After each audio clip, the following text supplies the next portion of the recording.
Launching in 2013, Safello didn't mince words. The startup boldly declared its aspiration to become the Coinbase of Europe.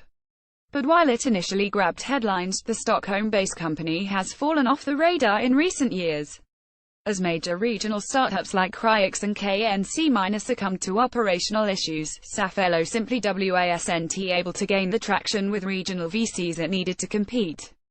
According to Frank Schuil, Safello's CEO, the slump had a lot to do with the company's mission. At the time, many were skeptical of cryptocurrency's viability. What we tried to do initially was quite ambitious in creating a banking services platform. Unfortunately, that was maybe too early and too ambitious, so what we did in 2016 was go back to our roots, Schuil said. He told CoinDesk back then, it was almost impossible to get any payment service provider, financial institution or bank to work with us. But attitudes about cryptocurrency have gradually changed, and Safello is again working toward its goals. Announced today, Safello has closed a partnership that enables customers to purchase Bitcoin with MasterCard and Visa credit cards.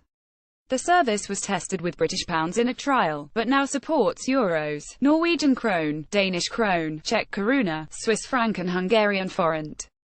Change of fortune. In interview, Schuil sought to portray Safello as a startup in the midst of a revival along with the wider industry.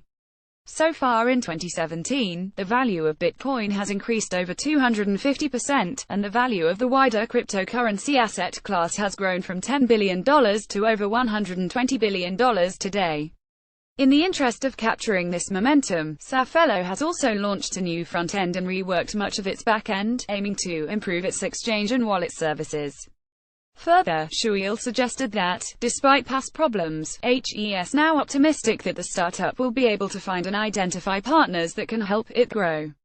We were finally able to close a partnership with a party that helped us get credit card payments with 3D Secure, which we needed from a fraud prevention point of view, at a rate that was reasonable, he said.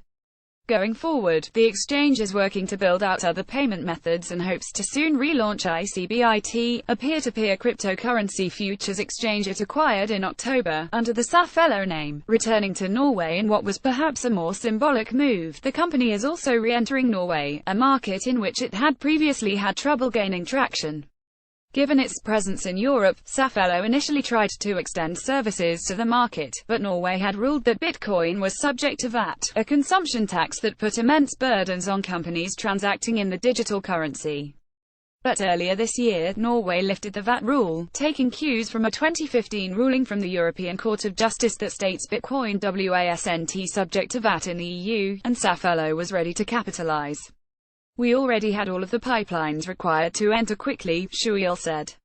With this return, Safello is now active across all of Europe except Iceland, where regulations are in place restricting cryptocurrency exchanges.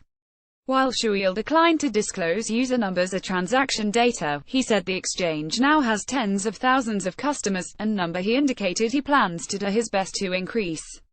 Disclosure. CoinDesk is a subsidiary of Digital Currency Group, which has an ownership stake in Safello. Frank Schuil image via YouTube. The leader in blockchain news, CoinDesk is an independent media outlet that strives for the highest journalistic standards and abides by a strict set of editorial policies. Have breaking news or a story tip to send to our journalists? Contact us at email protected.